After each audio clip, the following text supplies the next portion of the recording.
আজকে আমার ইউনিভার্সিটি ছিল, তো আমি রওনা দিয়েছি। দেখেন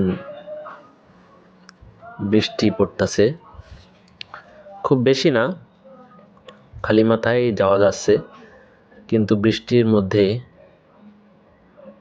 রাশিয়ার একটা ছোট্ট স্ট্রিট কত সুন্দর লাগে।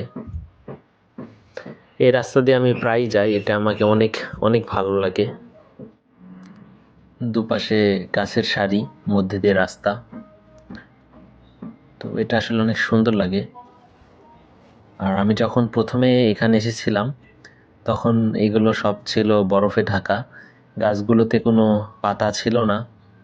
কিন্তু এখন গ্রীষ্মকাল, তো চারিদিকে সবুজ আর সবুজ। এখানে পরিবেশটা আমার কাছে মনে হয় উদ্ভিদের জন্য একটা বিশাল রহমত। মানে এখানে পানির প্রয়োজন হয় না, সবসময় মাটি ঠান্ডা থাকে, ওয়েদারটাও সবসময় ঠান্ডা থাকে। আর কি বলবো, বাংলাদেশ থেকে এখানকার ওয়েদার অনেক অনেক ঠান্ডা। এই যে ও পাশে আছে বিশাল বড় মার্কেট,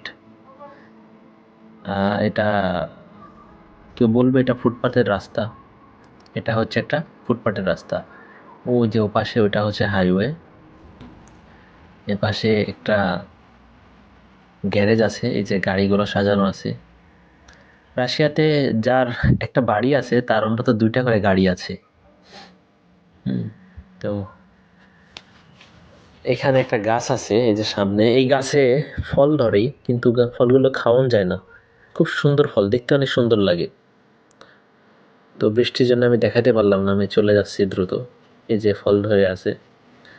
আর রাশিয়াতে আমাক একটা জিনিস খুব ভালো লাগে, এখানে রাস্তার ধারে ধারে আপেলের গাছ। আর এখানে মানে কি বলবো, আপেলের মানে গাছে এত পরিমাণ আপেল ধরে, বাংলাদেশে যেমন পেয়ারার গাছে পেয়ারা ধরে ঠিক সেম। এবং আপেলগুলো মিষ্টি। এই যে এই একটা গাছ আছে, এই গাছে দেখেন কি পরিমাণে আপেল ধরে আছে, ভাবা যায় এগুলো সব আপেল।